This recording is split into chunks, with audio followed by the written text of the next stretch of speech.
In the waning light of a Roman afternoon, the streets of the Republic hummed with restless energy. Traders haggled, soldiers marched, and senators whispered in marble corridors, each aware that the Republic stood at a crossroads. Rome was already the master of much of the Mediterranean, its legions hardened in countless campaigns. Yet in this vast and ambitious state, no single figure had yet emerged to seize destiny with both hands, to bend the course of history toward one man's will. Into this world was born Gaius Julius Caesar, a child of patrician lineage but modest means, whose early life revealed little of the shadow he would cast across the centuries. Caesar's family claimed descent from Venus herself, through Aeneas, the mythical Trojan hero who had journeyed to Italy after the fall of Troy. Such divine ancestry was not unusual among Rome's patricians, but for Caesar it was a reminder, even in childhood, of a destiny greater than ordinary men. His father held a respected but not extraordinary position in Roman society, governing a province in Asia, while his mother, Aurelia, came from a family famed for discipline and influence. From her, Caesar inherited the steel of character and unyielding drive that would carry him further than Rome had ever imagined. His youth coincided with a turbulent era. The Republic, though powerful abroad, was torn apart at home. The rivalry between Marius and Sulla, between populares and optimates, between reform and reaction, ripped through Roman politics like a storm. Caesar, related by marriage to Marius, found himself marked as a potential enemy of Sulla's faction. When Sulla seized power as dictator, young Caesar became a target. Stripped of his inheritance and ordered to divorce his wife Cornelia, daughter of a Marian supporter, Caesar refused. That refusal was no small matter. Defying the most powerful man in Rome was an act of audacity, even recklessness. It nearly cost him his life. Only through the intercession of influential allies, and perhaps Sulla's grudging recognition of the young man's potential, was Caesar spared. But the warning was clear. Rome was no safe place for him. Caesar slipped away, beginning a wandering exile that took him across the eastern provinces. It was here, far from the marble heart of Rome, that he first tasted the life of a soldier. Serving under Marcus Thermus in Asia Minor, Caesar displayed not only courage, but a keen, tactical mind. At the siege of Mytilene, he distinguished himself in combat, earning the civic crown for saving the life of a fellow Roman. For a man of his age, it was a rare honor, and one that marked him as more than a politician's son. Perhaps the most telling story of these early years came when Caesar was captured by pirates in the Aegean. Held for ransom, the young nobleman displayed no fear, mocking his captors, demanding they raise the ransom to reflect his true worth, and joking that he would one day crucify them. When the ransom was paid and Caesar freed, he raised a small fleet, pursued the pirates, and carried out his threat to the letter. It was a chilling glimpse of the ruthless resolve that would define his later career. Even in youth, Caesar was a man who did not make idle threats. Returning to Rome, he sought advancement in the traditional cursus honorum, the ladder of offices that structured a Roman noble's career. His oratory was dazzling, his charisma undeniable. In the courts, he prosecuted corrupt governors with a fire that won him popular acclaim. His speeches rang with clarity and precision, earning comparisons to Cicero himself. Yet Caesar was not content with words alone. He understood, as few others did, that power in Rome rested on three pillars: the favor of the people, the loyalty of soldiers, and the wealth to sustain both. He sought out positions that would give him all three. As quaestor in Spain, he gained his first taste of independent command. Confronting debts that threatened to ruin him, he turned to conquest as the surest path to fortune. Campaigning against mountain tribes in Lusitania, he demonstrated not only bravery, but the keen organizational skill that transformed undisciplined men into effective legions. His victories enriched him, but more importantly, they gave him the loyalty of his soldiers, men who had fought under his banner and learned to trust his leadership. From Spain, he returned to Rome with renewed ambition. His debts were still heavy, but Caesar knew how to turn weakness into strength. He allied with the wealthiest man in Rome, Marcus Licinius Crassus, whose fortune was legendary, and courted the rising star of the Roman military, Gnaeus Pompeius Magnus Pompey the Great. The three men formed a pact that would dominate Roman politics, the First Triumvirate. Though unofficial, it was a union of money, military power, and political cunning. Caesar, though the least experienced of the three, became the linchpin that held the alliance together. Elected consul, he wielded his office with audacity, pushing through legislation that favored his allies and cemented his popularity with the masses. But it was not in Rome that Caesar's true destiny lay. When his consulship ended, he maneuvered to secure command of Gaul, a vast territory stretching from the Alps to the Atlantic, still only partially subdued by Rome. It was a province of immense opportunity, rich in resources, strategically vital, and bristling with tribes that resisted Roman rule. To most senators, Gaul was a backwater, a place to enrich oneself quietly. To Caesar, it was the stage upon which he would carve his name into eternity. As he set out for Gaul, Caesar was no longer a youth in exile, no longer the reckless noble mocked by pirates or hounded by debt. He was a man of Rome, hardened by experience, sharpened by ambition, and armed with the cunning of a statesman who understood the balance of power. Yet it was in the fields, rivers, and forests of Gaul that he would transform from an ambitious politician into a military genius. The legions that marched with him did not yet know that they were following a man who would rival Alexander in glory, who would rewrite the art of war, and who would forever change the fate of Rome. In the campfires of the soldiers and the whispered rumors of senators, a story was beginning. Julius Caesar, scion. The forests of Gaul stretched before the Roman legions like a boundless sea of green, dense and untamed, dotted with rivers and mountains that seemed to whisper of unknown perils. To the senators of Rome, Gaul was a distant frontier, a place of restless tribes and endless skirmishes. To Julius Caesar, it was something far greater. It was a proving ground, a crucible in which he would mold himself into the supreme commander of his age. Here, over the course of nearly a decade, Caesar would fight battles of staggering scale, display genius in strategy and logistics, and etch his name into the annals of history as Rome's greatest general. Gaul was not a single nation, but a mosaic of fiercely independent tribes. Some were Rome's allies, others its bitter enemies, and many shifted their allegiance with the winds of fortune. The Helvetii, restless in their mountain valleys, began the great migrations that brought them into conflict with Rome. It was against them that Caesar struck his first decisive blow. The Helvetii sought to carve out a new homeland by sweeping across Gaul, but Caesar intercepted them near Bibracte. With disciplined formations and unyielding resolve, his legions crushed the migrating host. It was not merely a victory, it was a statement. Rome would not allow the tribes to reshape the balance of power, and Caesar would not allow his first campaign to falter. But the Helvetii were only the beginning. News spread swiftly that the Romans had entered Gaul with ferocity. The Germanic king Ariovistus, who had crossed the Rhine and carved out dominion among the Gallic tribes, posed an even greater threat. Taller, fiercer, and seemingly endless in number, the Germans inspired dread even among Caesar's hardened legions. At Vesontio, panic swept the Roman camp when rumors spread of the German size and savagery. Men wept, officers muttered about retreat, and fear threatened to undo the army before battle was joined. Caesar, sensing the danger, strode before his men and unleashed a speech of fire and iron. He reminded them of their victories, of Rome's destiny, of the shame of cowardice.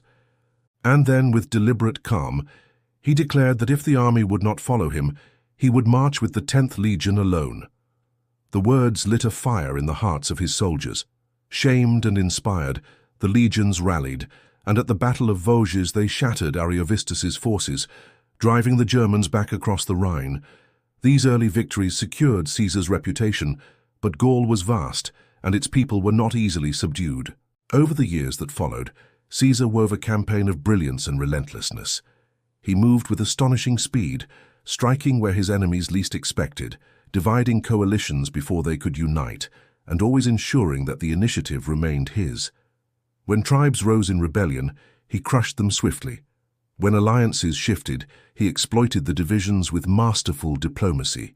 His commentaries on the Gallic War, written later as both history and propaganda, recount these campaigns with clarity, presenting himself as a man of destiny, favored by fortune, yet guided by reason. One of the most remarkable episodes came during his conflict with the Belgae, fierce tribes of northern Gaul. Outnumbered and facing determined resistance, Caesar used fortifications, engineering, and tactical patience to wear down his foes.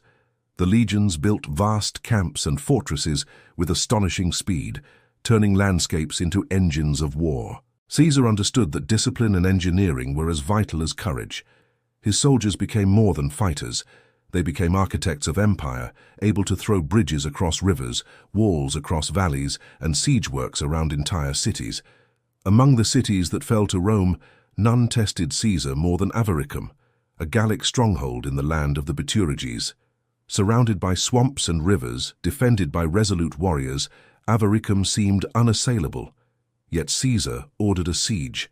His men endured hunger, cold, and constant attack, but under his relentless drive, they constructed towering ramps and engines of war.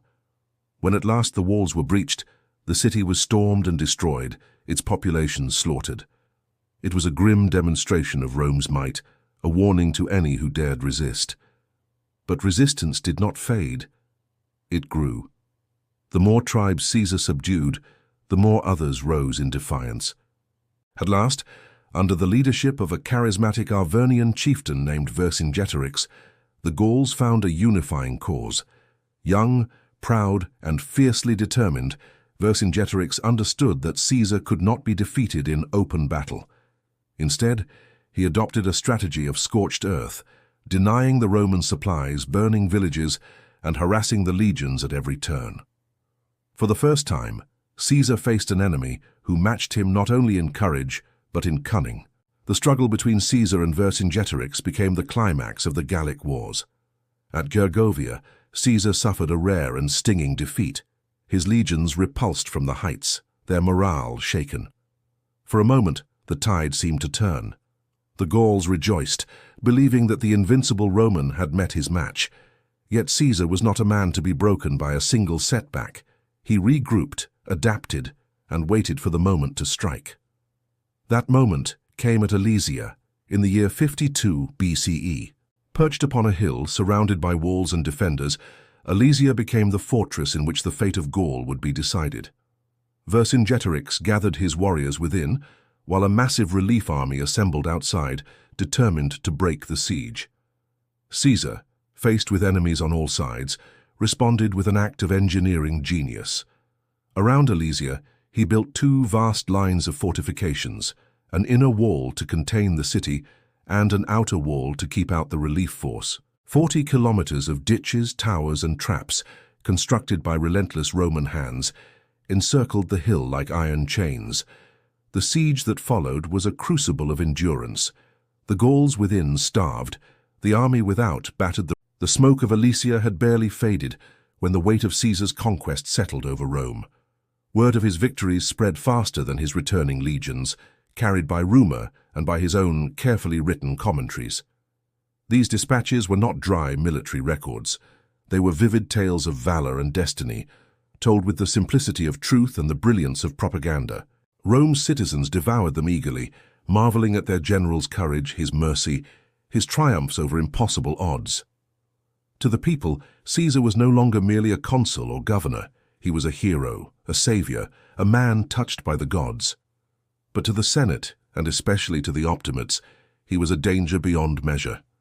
The Republic's delicate balance of power had always depended on no one man rising above the rest.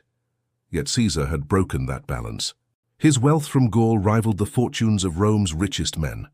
His legions, hardened by years of conquest, owed their loyalty not to the Senate, but to him personally.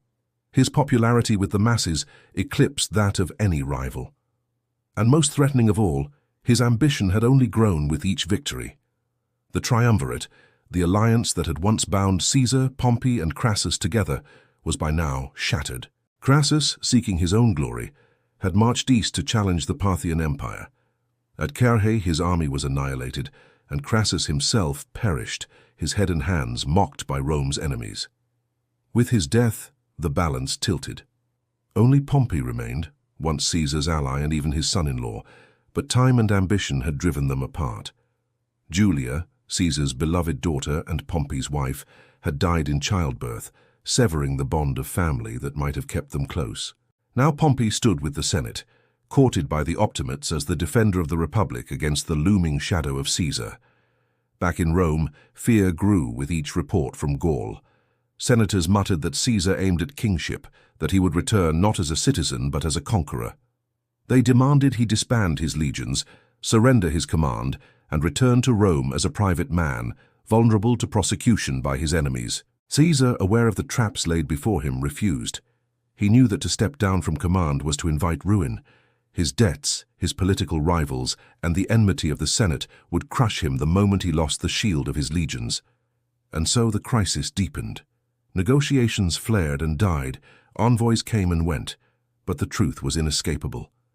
Rome had become too small for both Caesar and Pompey. The Senate, swayed by fear and by Pompey's influence, demanded Caesar lay down his arms. Caesar, in return, offered compromise, that both he and Pompey relinquish their commands simultaneously, preserving balance. But the Senate, urged on by Cato and his allies, rejected the proposal. War loomed over the Republic like a storm gathering on the horizon. In the winter of 49 BCE, Caesar stood with the 13th Legion at the banks of the Rubicon, a shallow river that marked the boundary between his province and Italy itself. To cross it with his army was to declare war upon the Republic. To remain was to accept political death. The decision weighed heavily, for Caesar knew it would not only shape his fate, but plunge the entire world into civil war. And yet, he also knew that fortune favored the bold, that hesitation was the enemy of greatness. According to legend, he paused, wrestling with the enormity of the choice before at last uttering the words, "Alea iacta est," the die is cast. Then, with steady step, he led his legion across the Rubicon. The news raced ahead of him, striking Rome like thunder. Senators fled the city in panic, scattering to the east with Pompey. The Republic's heart was abandoned, its leaders unwilling to face Caesar's advance. The citizens, however, welcomed him with joy. To them, Caesar was not an invader, but a deliverer, the man who would sweep away corruption and restore dignity to the common people. As he entered Rome, he found no resistance, only empty curia and deserted villas. Pompey, for all his fame, was unprepared. He had not expected Caesar to move with such speed, to seize initiative so boldly. He withdrew to Brundisium, and then across the sea to Greece, gathering forces from the eastern provinces. The Senate declared Caesar an enemy of the state, yet it was Pompey who fled, leaving Caesar in command of Italy without a battle fought. It was a masterstroke of audacity, achieved not with blood but with the sheer force of momentum. Yet Caesar knew that the war had only begun. Pompey commanded fleets, allies, and legions abroad. To defeat him, Caesar needed resources, and so he turned first to Spain, where Pompey's legions stood ready. With astonishing speed, he marched west, crossing mountains and rivers with the tireless pace that would become his hallmark. His strategy was simple: strike where his enemies were weakest, neutralize Pompey's allies, and return east before the great confrontation. In a campaign of lightning movements, he cornered Pompey's forces in Spain and forced their surrender without a decisive battle. When asked about his swift victory, Caesar simply remarked, "I came, I saw, I conquered." Returning to Rome, he secured his position as dictator for the first time, though only for a matter of days, long enough to restore order and prepare for the next phase. His gaze was already fixed on Greece, where Pompey awaited with the Senate's army. The clash that loomed was more than a contest between two generals. It was a struggle for the soul of Rome itself. Would the Republic endure, guided by the Senate and its traditions, or would Caesar, with his vision of centralized power and populist rule, reshape it into something new? As he prepared to cross the Adriatic, Caesar faced setbacks. Pompey's fleet dominated the sea, cutting off supplies and delaying his passage. Yet Caesar, ever bold, slipped across with a fraction of his forces. The waters of the Adriatic shimmered beneath the sails of Caesar's fleet as he crossed into Greece, knowing that the fate of Rome itself awaited on the other shore. Pompey, the great rival, had gathered the Senate's loyalists, allied kings, and a vast army, its numbers swelling with recruits from the east. His fleet commanded the sea, his cavalry outnumbered Caesar's 10-1, and his reputation, built over decades of victories, seemed unassailable. Caesar, by contrast, had fewer men, fewer horses, and fewer supplies. Yet what he carried across the waters was something Pompey lacked: the unbreakable loyalty of hardened veterans and the mind of a general who turned desperation into advantage. The opening moves were cautious, like two great predators circling. Caesar landed in Epirus with a fraction of his force, daring Pompey to strike. Pompey hesitated, wary of Caesar's cunning, and by the time the rest of Caesar's army arrived, the balance was shifting. Still, the struggle was far from easy. Supplies ran thin, hunger gnawed at the legions, and skirmishes drained their strength. At Dyrrhachium, Pompey struck with force, breaking through Caesar's lines and inflicting one of the few defeats of his career. For a moment it seemed fortune had deserted him. Yet Caesar's genius was not in never falling, but in rising after every stumble. He withdrew calmly, regrouped his forces, and moved inland to force a final confrontation. That confrontation came on the plains of Thessaly, near a town called Pharsalus. There, under the blazing sun of 48 BCE, the armies of Rome faced one another in a battle that would decide the future of the Republic. Pompey's legions stretched in long ranks, bolstered by masses of cavalry on his left wing, confident they would sweep Caesar's smaller horsemen aside and roll up his line. Caesar, seeing the danger, devised a counterstroke as brilliant as it was simple. Behind his cavalry, he placed a hidden reserve of infantry, men trained to hold their ground and strike at close quarters. As the battle began, the clash of steel and roar of trumpets filled the air. Pompey's cavalry charged, driving Caesar's horsemen back as expected. Victory seemed within their grasp, until Caesar's concealed infantry surged forward, striking the horsemen at close range, stabbing at man and beast alike. Chaos spread through Pompey's proud cavalry, and in moments they were fleeing the field. With his flank exposed, Pompey's great army began to crumble. Caesar pressed the attack, his veterans advancing with relentless discipline, cutting down their countrymen in a storm of blood and dust. When the rout came, it was complete. Tens of thousands of Pompey's men lay dead, tens of thousands more surrendered. The Senate's army, the bulwark of the old republic, had been shattered. Pompey himself fled the field, slipping away in disguise, his dreams of defending tradition turned to dust. Caesar, surveying the carnage, did not exult. He is said to have murmured bitterly, "They would have it so. After all I have done, they forced me to this." It was a victory both triumphant and tragic, for it marked not only the triumph of Caesar, but the death of the Republic as Rome had known it. Pompey's flight carried him south across the Mediterranean to Egypt, where he sought refuge with the young pharaoh Ptolemy III. But Egypt was a land torn by intrigue, its court divided and its rulers wary of Caesar's rising star. To ingratiate themselves with the conqueror, Ptolemy's advisors made a cruel calculation. As Pompey stepped ashore, they assassinated him, stabbing him to death before his wife and children, then presenting his severed head to Caesar as a gift. When Caesar beheld it, he turned away in disgust. This was not how he wished to see his rival end. Pompey had once been his ally, his son-in-law a man of immense dignity and courage. Though war had set them against one another, Caesar recognized in him a greatness worthy of respect. He wept for Pompey, condemning the treachery of the Egyptians, for he understood that true glory was not in crushing an enemy, but in defeating him honorably. Yet Egypt, far from being a place of refuge or mourning, became the stage for one of the most dramatic episodes of Caesar's life. For in Alexandria, he encountered Cleopatra, the queen who sought to reclaim her throne from her brother Ptolemy. Shrewd, intelligent, and radiantly charismatic, Cleopatra understood that Caesar's presence was an opportunity. According to legend, she was smuggled into his quarters rolled in a carpet, emerging before him with all the charm and brilliance that would captivate him for the rest of his life. Their alliance was as political as it was personal. Caesar, entangled in Egypt's dynastic struggles, found himself besieged in Alexandria, fighting for survival against Ptolemy's forces. What followed was a brutal and chaotic struggle in the heart of the ancient city. Caesar's men fought in narrow streets, on harbor walls, even within the great library, parts of which were said to have burned in the fighting. Supplies ran short, reinforcements delayed, yet Caesar refused to yield. His tactical genius turned setbacks into opportunities. His presence rallied his soldiers at every crisis. When reinforcements at last arrived, he broke the siege, scattering Ptolemy's forces. Cleopatra was restored to the throne, ruling beside her younger brother in name but with Caesar's support in truth. Their bond deepened, and in time she bore him a son, Caesarion, though in Rome the affair scandalized his enemies.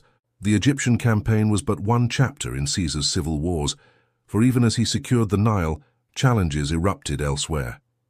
His enemies had not vanished with Pompey's death. In Africa, King Juba and remnants of the Senate's forces raised new armies. In Spain, Pompey's sons rallied legions to continue the struggle. Caesar, tireless, moved from theater to theater, striking swiftly, never allowing his foes to gain strength. At Zela in Asia Minor, he defeated Pharnaces with such speed that he sent back to Rome the immortal words, "Veni, vidi, vici." I came, I saw, I conquered. Everywhere he went, his presence was decisive. His soldiers, though weary of endless campaigns, remained bound to him by bonds of loyalty and admiration. His victories were not only military but political, for each triumph tightened his grip on Rome, leaving fewer rivals to challenge his authority. By the time he returned from Egypt and the East, Caesar was not merely a victorious general. He was the master of Rome in all but name. Yet with mastery came questions that no sword could answer. What was to become of the Republic? Could its institutions survive under the shadow of a man whose power knew no equal?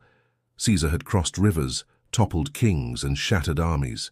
But the greatest challenge still lay ahead, the challenge of ruling not as a conqueror on campaign, but as the leader of Rome itself, a city torn between tradition and transformation, between the memory of the Republic and the birth of something entirely new.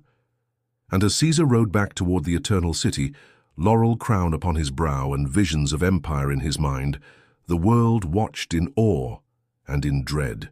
For never before had Rome produced a man who stood so high above all others, and never before had the question of what he would do with such power been more urgent. When Caesar returned to Rome, it was not as a mere general seeking honors, nor as a citizen laying down command. It was as the undisputed master of the Republic, a man whose victories had crushed all rivals, whose armies obeyed him without question, whose name inspired awe across the Mediterranean. Triumph followed triumph as he celebrated his conquests in Gaul, in Egypt, in Asia, and in Africa. 4 great processions wound through the streets, dazzling the crowds with prisoners, treasures, and spectacles. Rome, long accustomed to the glory of its generals, had never witnessed anything on this scale, and at the center of it all rode Caesar, the laurel wreath upon his brow, hailed not only as conqueror, but as savior of the state. Yet Caesar did not content himself with pageantry. He understood that victory on the battlefield was only the beginning. To secure his legacy, he needed to reshape Rome itself, to turn a republic shattered by decades of civil war into something new, something stronger. Declared dictator, first for a year, then for 10, and finally for life, he wielded powers that no Roman had held since the days of the kings. His enemies muttered that monarchy had returned in all but name. His supporters hailed him as the only man capable of bringing order to chaos. In the Forum, Caesar set about reform with the same energy he had shown in war. He relieved debts, restructured the grain dole, and founded colonies for veterans and the poor, settling them in new lands where they could prosper rather than crowd Rome's slums. He reformed the calendar itself, adopting the solar year used by Egypt, creating the Julian calendar, whose structure still guides the world today. He curbed the corruption of provincial governors, streamlined administration, and extended citizenship to more of Rome's subjects, binding the provinces closer to the capital. For the first time, Rome seemed less a loose confederation of conquests and more the beginnings of an empire, unified under one man's vision. But Caesar's ambition reached beyond practical reforms. He dreamed of vast campaigns to the east, of marching against Parthia to avenge Crassus's defeat at Carrhae, of pushing Rome's frontiers beyond anything the Republic had imagined. He spoke of codifying Roman law, of great building projects, of centralizing authority in ways that would make Rome the capital not just of Italy, not just of the Mediterranean, but of the known world. His vision was grand, sweeping, perhaps too vast for the Republic to contain. And therein lay the danger, for with every decree, every new honor he accepted, suspicion grew. The Senate, jealous of its prerogatives, saw its power slipping away. Whispers spread that Caesar sought not merely to rule, but to be king. In Rome, the very word rex was poison, a reminder of tyranny long cast off. When he appeared in public in purple robes, when statues of him were raised, when coins bore his likeness, the signs seemed clear to his enemies. Even his clemency, pardoning former foes like Brutus and Cassius, was seen not as generosity, but as arrogance, as if he believed himself above revenge, above the old rules of political rivalry. Among the people, he remained beloved. They saw in him the man who had given them grain, land, and security. The legions adored him still, their loyalty undimmed. But in the Senate, resentment hardened into conspiracy. The more honors he accepted, the more titles bestowed upon him, the more urgent the whispers became. When Mark Antony, during the festival of Lupercalia, offered him a crown, and Caesar refused it before the crowd, many believed the gesture rehearsed, a performance to test the waters. Whether he sought kingship in truth or not, the perception was enough to doom him. A group of senators, drawn from both his enemies and those he had pardoned, began to plot. They called themselves the Liberators, claiming they sought to save the Republic from tyranny. At their head stood Marcus Junius Brutus, descendant of the man who had expelled Rome's last king, and Gaius Cassius, a hardened soldier with little love for Caesar. To them, assassination was not murder, but duty, an act to preserve liberty. Yet beneath their ideals lay ambition, envy, and fear, for they knew that if Caesar lived, none of them could rival his greatness. The Ides of March, 44 BCE, dawned like any other day in Rome. Omens and portents had warned of danger, strange lights in the sky, a soothsayer urging Caesar to beware the date. But Caesar, impatient with superstition, brushed them aside. His wife Calpurnia begged him to stay home, troubled by dreams of his death, but he resolved to attend the Senate meeting. Perhaps he believed himself untouchable, protected by his destiny. Perhaps he simply could not imagine that those he had pardoned would turn against him.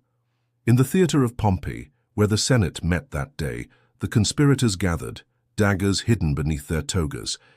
As Caesar entered, they pressed close, surrounding him with the guise of petitioners. Suddenly, one seized his toga, pulling it down from his neck. The blades flashed. Steel struck flesh. Caesar staggered, trying to fend off the blows, but more daggers pierced him, again and again. History tells us he received 23 wounds, each a betrayal deeper than steel. Among the attackers was Brutus, the man he had treated as a son. Seeing him, Caesar is said to have uttered words of despair, "Et tu, Brute," before pulling his toga over his face and collapsing at the foot of Pompey's statue. There, beneath the gaze of his rival's marble likeness, Rome's greatest general fell. For a moment the conspirators believed they had saved the Republic. They lifted their bloody daggers and proclaimed liberty restored. But outside the city was not rejoicing. It was stunned, fearful, grieving. The people mourned their champion. Soldiers clenched their fists in rage. When Caesar's body was displayed, when Mark Antony delivered his funeral oration, when the crowd saw the wounds upon his corpse, fury swept through Rome. Far from preserving the Republic, the Liberators had unleashed its final destruction. Civil war followed once more, bloodier than before. Caesar's assassins were hunted down, defeated at Philippi. His legacy passed to his heir, Octavian, who would become Augustus, the first emperor.